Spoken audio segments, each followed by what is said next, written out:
Halo, hai, Ayo, maaf ya, lagi keasikan depan laptop, jadi, oh ya udah jam 5.56 gitu kak, udah 5.06 menit ke 5.06. Bentar ya, aku pasang ini soalnya lagi hujan.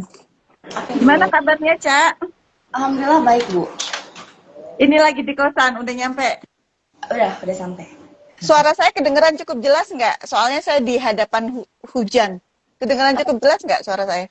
Jelas Bu. Kedengeran ya? Oke. Oke, sebentar ya. Se. Ini kita nunggu, sekarang masih 58. Udah makan, Cak? Alhamdulillah udah Bu.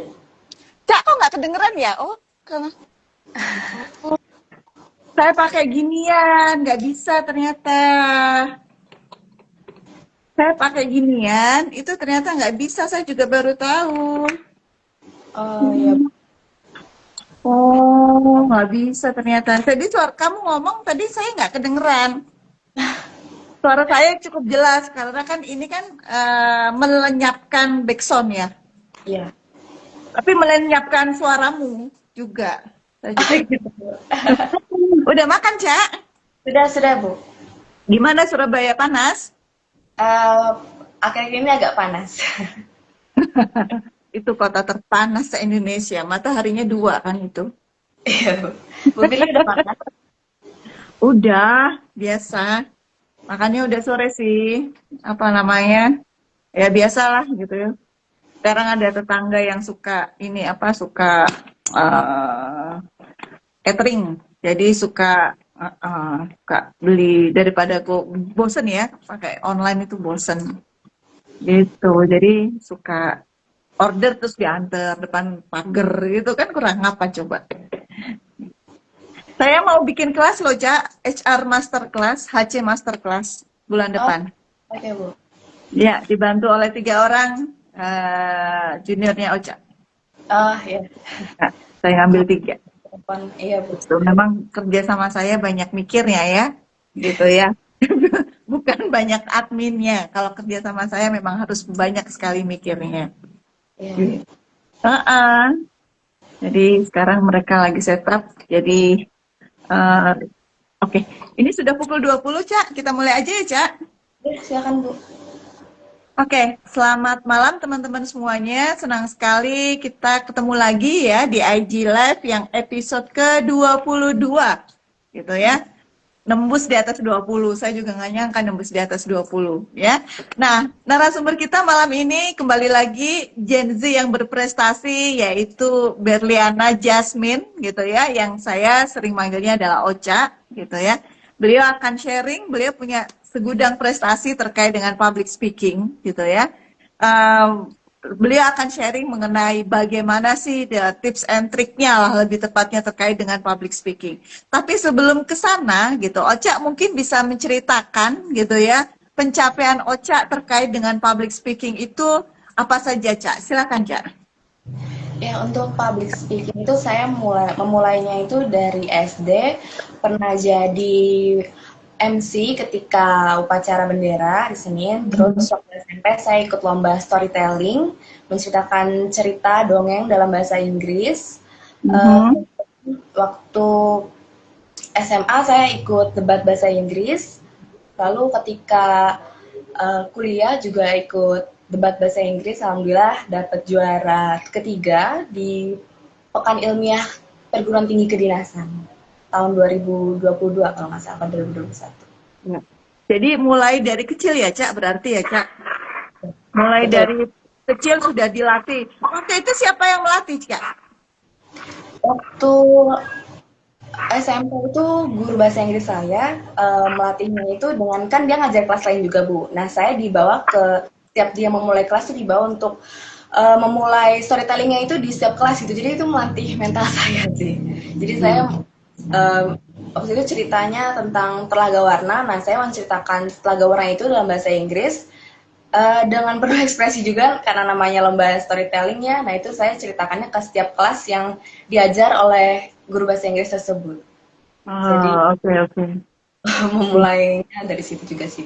Memulainya sudah dari usia yang sangat dini ya, Cak. Sementara pada usia remaja atau usia dewasa muda saat ini banyak sekali Gen Z yang mengalami kesulitan dalam berkomunikasi gitu ya.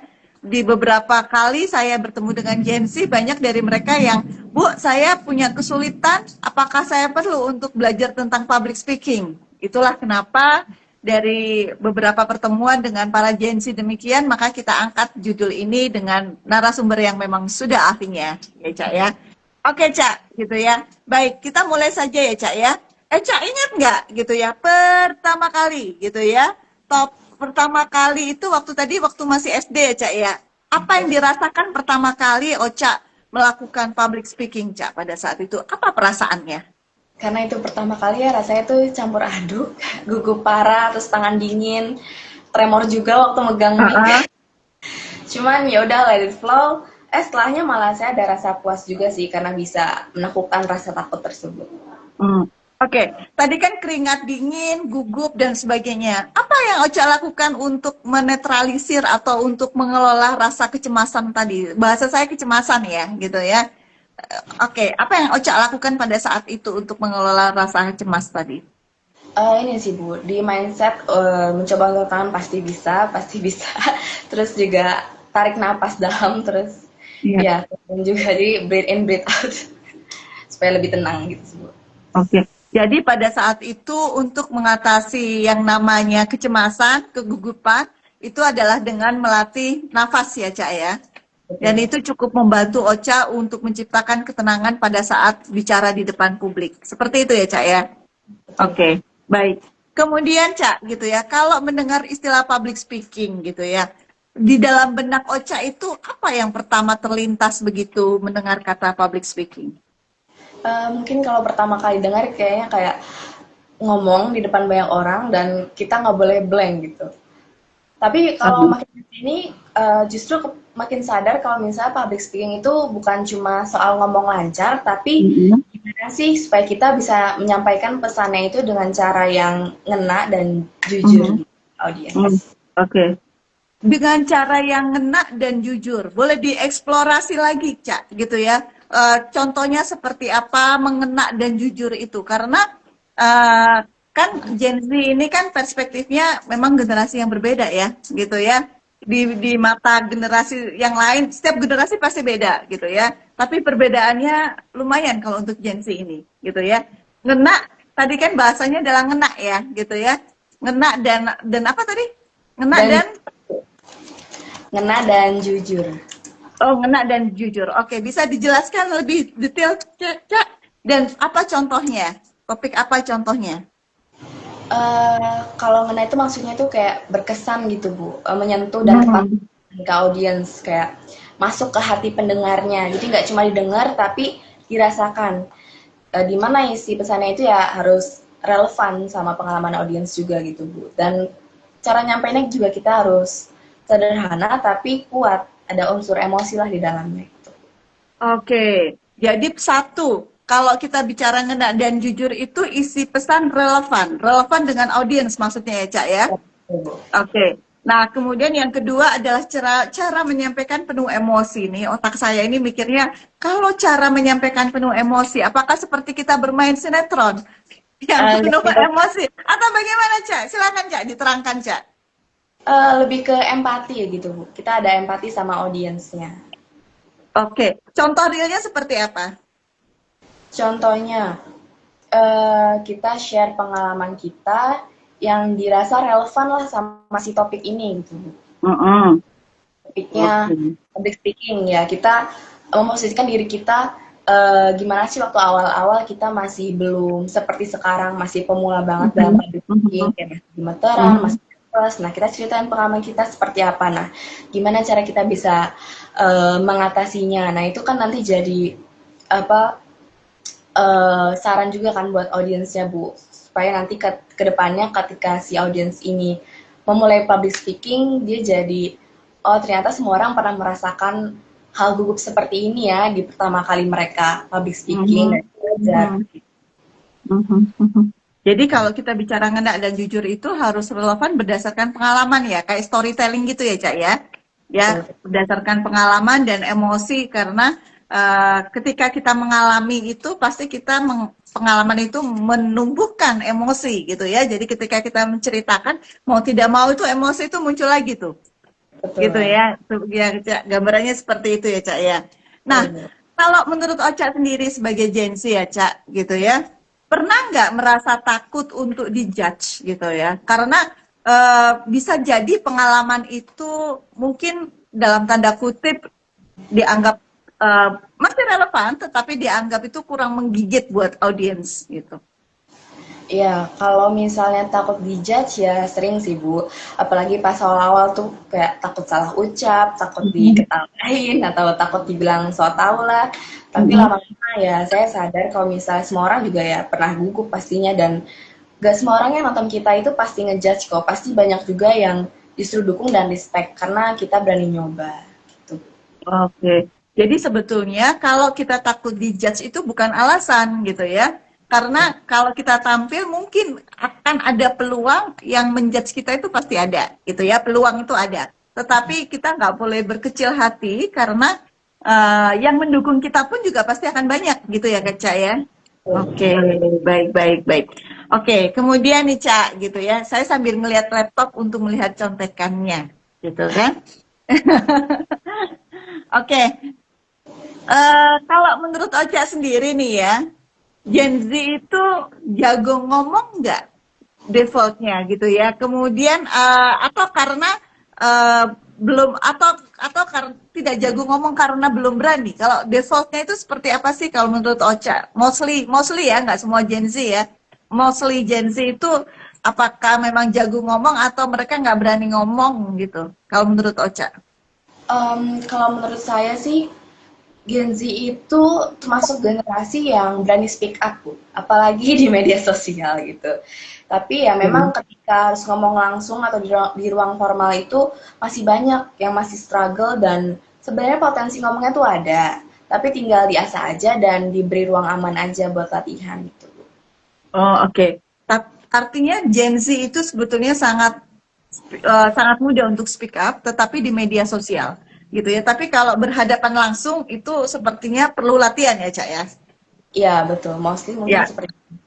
apa variabel terbesar, gitu ya, yang menjadi kekhawatiran Gen Z sendiri pada saat berhadapan dengan orang lain untuk berkomunikasi secara langsung?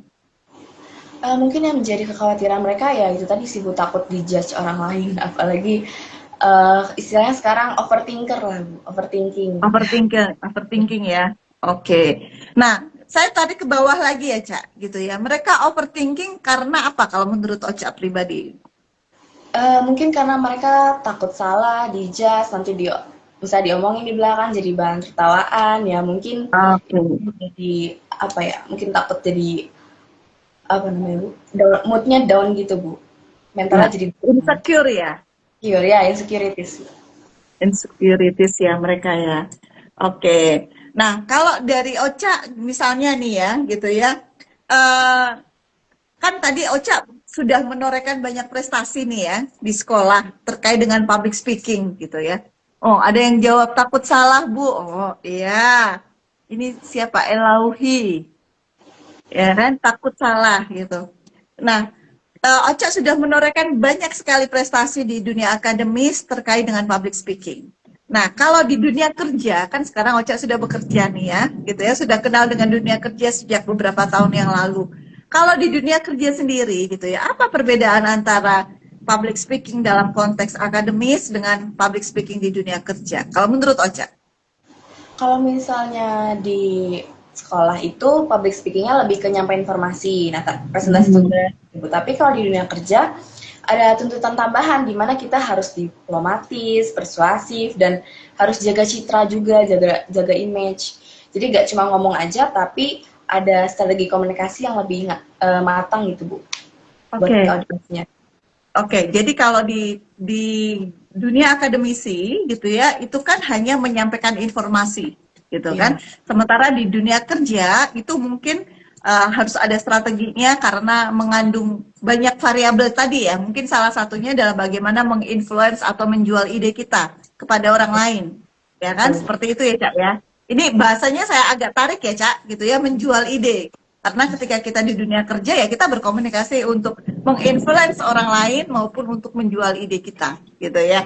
Nah, apa itu perbedaan yang kritikal gitu ya, yang utama dari public speaking di itu. Nah, selain goal gitu ya, tadi kan kita bicara goal ya, dan butuh strategi kata Ocha gitu ya. Boleh dijabarkan lagi gitu, Cak, strategi untuk public speaking di dunia kerja itu seperti apa strateginya? Public speaking di dunia kerja. Kalau menurut saya Bu, kita harus tahu dulu ya sasaran audiensnya itu siapa, terus tema public speakingnya apa. Kalau misal audiensnya itu atasan, rekan kerja, klien, terus kita harus cari tahu juga latar belakang mereka apa, terus ekspektasi mereka ke kita tuh apa sih. Nah, strategi kita ya dengan menyesuaikan gaya bahasa kita, terus nadanya juga, isi pembicaraannya juga. Misal, kalau bicara ke atasan, kita lebih profesional, terus kalau misal ke tim internal bisa lebih santai, tapi ya tetap jelas gitu Bu, apa yang mau dibicarakan. Kita juga fokus juga sih sama tujuannya Bu, bukan ke diri sendiri. Jadi, tentukan tujuannya itu kayak apakah ini akan meyakinkan atau apakah ini sebuah informasi saja atau cuma motivasi aja. Terus ya kita harus bikin struktur kayak pembukanya apa, isinya apa, penutup gitu Bu. Oke. Dan jangan lupa buat cantumin data. Jangan lupa apa tadi kalimat terakhir itu? Ada Bu, data. Untuk Kalau apa? data Bu. Oh, Untuk data. Oh, oke. Ya, sorry ya, di depan soalnya lagi hujan rintik-rintik.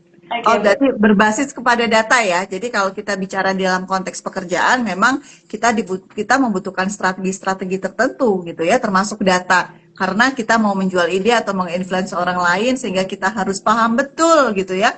Apa sih latar belakang dari orang ini gitu ya. Kemudian dia kepentingannya apa gitu ya, kepentingan dia apa, kepentingan kita apa gitu kan, itu harus ditelaani. Agak panjang jadinya ya, Cak ya, gitu ya. Kalau di dunia kerja, kalau itu dari paparan Ocha ini memang kita butuh butuh butuh proses persiapan yang lebih panjang dibandingkan kita berkomunikasi public speaking dalam konteks akademisi yang kita mungkin cuma memberikan informasi sepihak gitu ya. Nah, Cak, tadi kan Ocha menceritakan success story. Saya agak tertarik juga nih, Cak. Pengalaman paling buruk gitu ya. Saya mengatakan apa pengalaman buruk apa yang pernah Ocha alami gitu ya dalam aktivitas public speaking dari kecil sampai sekarang. Um, Kalau menurut saya yang paling buruk itu ketika debat bahasa Inggris waktu SMA. Jadi sebelum masuk ke final, kita ada di perempat final gitu, Bu. Nah, itu saya sempat ngeblank waktu apa yang ngebahas topiknya itu untuk improve gitu, Bu, karena saya nggak gitu paham banget sama materinya karena masih agak baru gitu. Jadi saya mostly improve. Nah, pas improve itu sempat ngeblank jadi kayak agak muter-muter gitu Bu ngebahasnya. Terus ya udah ternyata di perempat final itu kalah, tapi ternyata masih diadu di final lagi sama yang sama-sama kalah juga, tapi alhamdulillahnya pas kedua kalinya itu menang karena memang topiknya saya menguasai saat itu. Jadi salah satu yang menyebabkan kegagalan dari public speaking adalah kesiapan kita terkait dengan topik yang kita sampaikan ya, Cak ya. Sehingga kita penting sekali untuk kita menguasai itu gitu ya. Nah, kalau dalam public speaking di kampus gitu ya atau di sekolah, itu biasanya menceritakan tentang apa sih, Cak? Kalau public speaking di kampus ya masih terkait dengan akademik sih Bu. Misalnya ya tentang presentasi materi kuliah seperti itu Bu. Itu yang sederhananya seperti itu. Tapi kalau misalnya kita ikut organisasi ya kita ngomong juga kan sama diskusi juga sama teman-teman yang satu organisasi, atau kita ada misalnya acara yang menunjuk kita sebagai koordinator, mau nggak mau kita harus pembukaan gitu Bu di depan publik yang audiensnya gitu Bu. Nah tapi bisa juga lebih formal lagi ketika kita harus misalnya menyampaikan pidato gitu Bu. Acara penting misalnya 17-an gitu Bu. Nah, kalau di dunia kerja, dari pengalaman Ocha selama menjadi employee gitu ya, itu apa ini yang sudah dilakukan terkait dengan public speaking ya? Kalau kita bicara public itu kan audiens kita lebih dari satu orang gitu ya. Ya, ini Bu, presentasi ke misalnya apa Bu, third party-nya, kliennya dari Tentang eh, misalnya organisasi kita, perusahaan kita, atau pas sekarang saya di dinas, nah saya presentasi ke third party, maksudnya OPD lain, organisasi perangkat daerah lain gitu Bu. Oke. Nah, waktu bisa diceritakan waktu itu presentasinya tentang apa dan bagaimana tanggapan mereka pada saat itu, Cak? Oh itu presentasinya terkait dengan kepegawaian gitu Bu. Ada usulan formasi jabatan fungsional.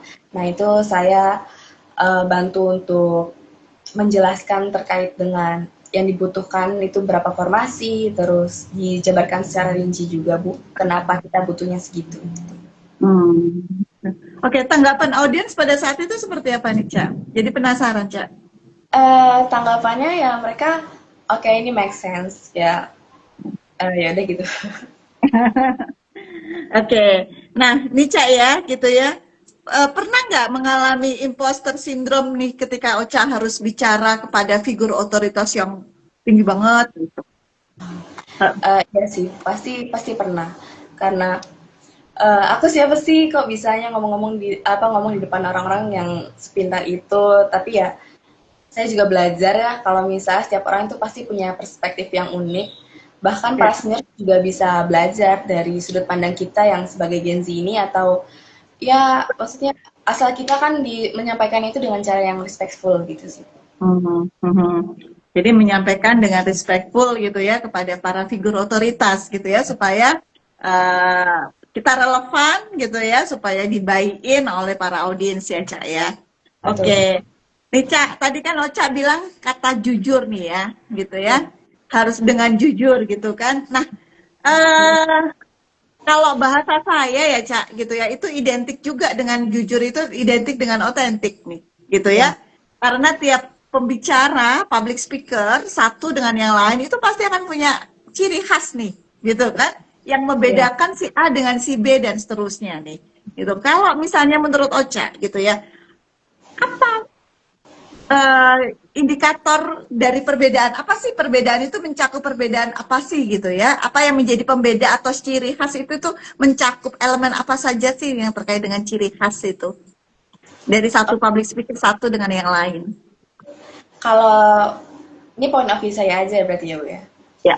Kalau misalnya saya, yang penting bisa pakai gaya bahasa saya sendiri, ya tapi tetap menyesuaikan audiensnya Bu. Kita tetap jadi diri sendiri, tapi ya dikemas dengan profesional gitu Bu. Kayak ibaratnya kita pakai jas, tapi ya tetap pakai sneakers formal, tapi ya tetap versi kita. Gitu. Hmm. Jadi kostum ya Cak ya berarti ya kostum Betul. harus menyesuaikan dengan audiens. Ada nggak gaya bicara yang berbeda nih Cak? Mungkin satu public speaker itu dengan kalimatnya panjang-panjang, satu dengan banyak humornya, atau dengan apa? Atau dengan pantun, atau seperti apa nih Cak? Gitu kan? Iya, pasti setiap orang beda-beda Bu. Cuman kalau saya kadang-kadang kalau eh, apa pembukaan itu sama penutup saya suka selipin pantun gitu Bu. Biar Oke. apa ya, audiensnya tuh kayak pusat perhatiannya ke kita gitu Bu. Nah, itu pembukaan sama di akhir nih ya. Kalau, nah ini menarik juga nih Cak, gitu ya. Kalau di tengah-tengah nih Cak, kita bicara, tapi kemudian di tengah-tengah ada audiens yang kemudian cuek atau ngobrol sendiri, gitu kan? Ini bagaimana menghadapi kondisi seperti itu Cak? Itu wajar aja sih Bu. Saya nggak yang langsung down tuh nggak, tapi paling kayak kira-kira saya bikin mereka lebih fokus lagi ke saya lagi. Misalnya kayak basa-basi gimana kabarnya hari ini, misalnya kalau waktu siang apakah udah pada lapar gitu, mohon bersabar ya, eh, eh, kita tinggal berapa menit lagi paling gitu sih Bu. Supaya mereka bisa lebih fokus gitu Bu. Jadi membangun hubungan ya Cak ya, gitu ya. Bu. Perlu nggak public speaker itu sebelum dia naik panggung, dia itu membangun hubungan juga, misalnya sebelum waktunya, sebelum acara dia berkenalan dulu dengan para audiens gitu, perlu nggak itu dilakukan, Cak? Perlu Bu, perlu. Itu kan jadinya udah bonding di awal. Ketika kita sudah bonding di awal dengan para audiens kita, otomatis mereka lebih respect ke kita. Ketika mereka respect ke kita menyampaikan materinya juga enak. Dan Hmm. audiens jadi lebih nangkep lah pesan kita seperti apa karena mereka udah respect duluan sama kita gitu. Nah, kalau bicara public speaking gitu ya, itu kan satu topik bisa menyangkut beberapa subtopik nih, gitu Ya. ya. Perlu nggak sebagai public speaker itu kita membawa contekan gitu ya, kertas kecil mungkin yang untuk memastikan bahwa apa yang kita sampaikan itu masih dalam jalur gitu ya, atau kita perlu untuk menyiapkan narasi lengkapnya untuk kemudian kita bacakan, Cak? Kalau saya sih lebih suka yang ini Bu, poin-poinnya aja. Contekan. Hmm. Kalau semua kayaknya, aduh fokus banget nanti ke ini, takutnya malah kayak bukannya kita ngelihat mata audiens, kita malah fokusnya malah ke kertas itu. Jadi lebih baik kita paham mau apa yang mau disampaikan, kita udah menguasai materinya, tapi tetap bawa contekan supaya tidak keluar dari jalur gitu. Oke. Jadi tadi Ocha menyampaikan kita melihat atau menatap mata audiens ya, Cak ya. Itu untuk membangun relasi ya, Cak ya. Betul. Iya, untuk membangun relasi gitu kan. Sebentar. Oke. Bentar ya, Cak. Oke. Ayo. Nah, kalau dari Ocha sendiri gitu ya, kalau buat teman-teman Gen Z sendiri gitu, hari ini banyak yang nggak berani untuk ngomong gitu ya, takut ngomong, takut salah dengan, kalau apalagi kalau ngomong sama figur otoritas gitu ya, dipikirnya nggak panjang gitu ya, takut salah dan sebagainya. Mindset apa yang harus ditanamkan, yang atau harus dimiliki oleh para Gen Z ini supaya mereka bisa mulai belajar untuk public speaking? Ya, mindset apa yang penting dimiliki? Ya, buat teman-teman Gen Z di luar sana, kalian harus tahu kalau suara kalian itu penting banget. Kita nggak harus nunggu untuk jadi sempurna dulu baru bisa berani ngomong. Justru dengan kita ngomong itu, kita jadi belajar berkembang gitu. Karena siapa tahu nanti dari satu kata yang kita ucapkan itu jadi semangat buat orang lain gitu, bisa jadi semangat gitu. Yang penting kita pede aja dulu. Ya. Ini menarik, menarik banget ya. Tadi kan sempat kita bahas media sosial gitu ya, bahwa Gen Z itu sebetulnya mudah sekali untuk speak up, tapi di media sosial gitu ya, bukan ketika tatapan langsung gitu ya. Nah, Ya. memungkinkan nggak sebetulnya Gen Z itu untuk berlatih, misalnya latihan pidato atau latihan untuk mengungkapkan opininya melalui media-media sosial yang ada, Cak? Memungkinkan banget. Oke, memungkinkan banget ya untuk dia speak up dan mulai mengungkapkan idenya gitu ya, Betul. melalui media sosial ya. Oke, nah kalau boleh tahu nih, antara skill sama keberanian. Hmm. Sorry ya teman-teman, batuk. Antara skill dengan keberanian gitu ya, itu lebih besar yang mana nih untuk kita bisa melakukan public speaking yang tepat gitu? Antara Oh, skill dengan keberanian, modalnya paling gede yang mana nih? mungkin sekitar 60-40%. Kalau 60 itu keberaniannya dulu Bu, 40-nya itu skillnya. Karena nanti dari kebenarannya itu yang penting kita berani dulu, ketika kita udah berani, nanti lama-lama skill kita kan jadi terasah dengan pengalaman tersebut Bu. Tapi tetap aja sih, berani aja itu nggak cukup kalau nggak tahu cara menyusun pesannya dengan baik. Tapi ya kita harus punya skill juga, supaya nanti kita semakin kedepannya tuh semakin terampil lah dalam public speakingnya gitu Bu. Oke, jadi kita, oke, tampil. Cak, tadi kan kita sempat bahas ada beberapa strategi nih ya, gitu ya. Satu tadi kita harus menguasai materi ya, kalau saya boleh sampaikan ya.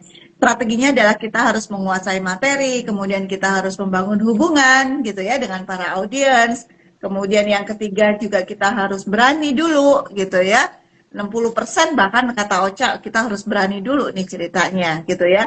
Kemudian kita juga harus mengenali apa karakteristik maupun kebutuhan atau tujuan dari para audiens untuk hadir mendengarkan apa yang kita sampaikan gitu ya. Terus ada lagi nggak Kak Cak yang perlu dipersiapkan gitu ya untuk kita bisa public speaking yang lebih tepat? Oke, kalau menurut saya Latihan kan itu ya, latihan gitu. Yang kelima latihan. Ada lagi nggak? jangan berusaha jadi orang lain, tetap jadi diri sendiri karena eh, apa otentik itu lebih relatable gitu, Bu. Kadang audiens tuh lebih suka denger orang yang jujur apa adanya dan tulus dibanding sama yang kaku dan formal gitu. Jadi otentik dalam persepsinya Ocha itu adalah yang jujur dan menjadi diri sendiri ya, Cak? Betul, Bu. Nah, kalau menurut Ocha sendiri nih, ngomongin soal otentik nih, Cak. Gen Z itu kebanyakan sudah otentik atau belum nih, Cak? Sudah menemukan, sudah merumuskan tentang dirinya sendiri sehingga dia bisa mengatakan bahwa saya adalah pribadi yang otentik atau belum nih, Cak? Mungkin mostly masih dalam masa pencarian jati dirinya kayaknya, Bu. Nah, pencarian jati diri. Untuk yang masih dalam pencarian jati diri, supaya dia bisa menjadi public speaker, apa yang harus dilakukan? Sementara dia sendiri, saya sendiri masih galau loh, Bu. Insecure dengan diri saya sendiri. Saya juga nggak ngerti gitu ya. Diri saya itu seperti apa gitu ya. Ada tipsnya nggak untuk kemudian dia bisa merumuskan kata otentik tadi? Itu penting, Eh, itu fundamental kalau menurut saya. Bukan how to, tapi fundamentalnya. iya, yang penting kita harus ini sih, Bu. Percaya sama diri kita sendiri dulu. Kita insecurities kita itu kita atasi dengan apa ya? Dengan menghabiskan waktu-waktu itu dengan yang bermanfaat dengan misalnya baca buku gitu, Bu. Kalau misalnya kita punya fondasi mindsetnya kita untuk apa ya, untuk tidak insecure lagi kan kita bisa memulai dengan public speaking itu ya dengan lebih percaya diri gitu, Bu. Tidak Hmm. insecure lagi, tidak overthinking lagi gitu. Ya, jadi supaya kita tidak insecure, Ocha menyarankan untuk terus melakukan aktivitas-aktivitas mengembangkan diri ya, Cak ya. Potensi Ya kan? dirinya. Baik knowledge gitu ya, kemudian apalagi tadi latihan gitu ya. Itu akan dibutuhkan pada saat kita mau menjadi public speaking, khususnya untuk para Gen Z gitu ya. Seperti itu ya, Cak ya. Oh, betul, Bu. Oke, baik. Tapi kalau ini menarik lagi nih, Cak. Sorry ya, kalau saya suka saya ke narasumber itu kadang-kadang pertanyaan itu berkembang dari jawaban gitu ya, Oh, walaupun kita sudah diskusi nanti kira-kira kita nanya apa gitu ya. Eh, Bagaimana kalau Gen Z menjadi public speaker di depan audiens para Gen Z sendiri? Apakah mereka lebih berani atau lebih percaya diri dibandingkan mereka harus berbicara di depan lebih banyak orang dari beragam generasi?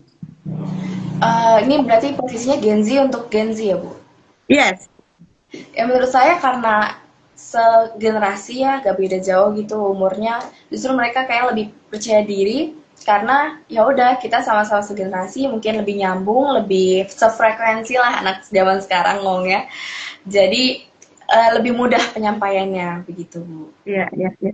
Semenakutkan itukah generasi tua kami-kami ini buat para Gen Z, Cak? Enggak Saya juga. kadang-kadang mencoba untuk berpikir, semenakutkan itukah kami generasi yang lebih tua ini buat para Gen Z, Cak? Kalau dari perspektifnya Ocha. Sebenarnya bukan menakutkan, Bu. Kalau misalnya sama teman sebaya segenerasi itu kan kayak kita lebih bebas aja gitu, Bu. Gak perlu mungkin Ya, mereka ini. takut dijudge juga karena beda generasi ya. Jadi kayak takutnya generasi sekarang begini-begini. Takutnya mungkin mereka berpikiran seperti itu. Jadinya lebih pedenya justru sama yang segenerasi gitu, Bu. Mungkin Ya, ada ya. seperti itu. Jadi nggak menakutkan kan ya, Cak? Ya, nggak menakutkan, Bu. Heeh. Padahal nggak gigit juga loh, gitu ya. Generasi yang lebih tua nggak akan gigit juga. Oke, baik. Ocha, sekarang sudah pukul 20:31. Kalau saya boleh merangkum ya, tadi itu kita sudah bahas mengenai perjalanan Ocha ternyata dari dini sudah berlatih, sudah tampil menjadi public speaker gitu ya. Kemudian salah satu kita harus yang tadi saya sebutkan ya, harus menguasai topik gitu ya. Kemudian harus tampil otentik gitu, harus isinya relevan, terus kemudian kita menjadi diri sendiri. Tipsnya juga harus menjaga kontak mata, membangun hubungan gitu ya. Itu dan bagaimana kita kalau misalnya kita panik ya kita harus berlatih untuk olah nafas gitu ya. Dan jangan takut gitu ya dijudge oleh audiens karena 60% yang dibutuhkan itu adalah keberanian. Seperti itu ya, Cak? Betul, Baik, betul. terima Baik, dari Ocha ada lagi mau ditambahkan untuk closing? Menurut saya udah cukup sih Bu, sudah Udah menggambarkan. cukup ya? Ya. Baik, terima kasih banyak Ocha sudah bersedia untuk menjadi narasumber untuk malam hari ini. Terima kasih banyak teman-teman semuanya sudah hadir. Seperti biasa, rekaman langsung saya upload dan jangan dilihat di menit-menit awal ya. Soalnya saya malas ngedit, jadi langsung saya upload biar nggak lupa ya. Oke, terima kasih banyak. Sampai ketemu hari Senin. Hari Senin kita akan bicara tentang leadership, gitu ya. Pembicaranya salah satu profesional HR yang sudah oke banget gitu ya, yang punya kredibilitas oke untuk bicara mengenai leadership.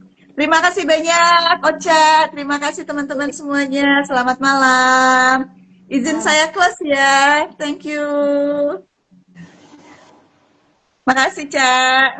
Bu.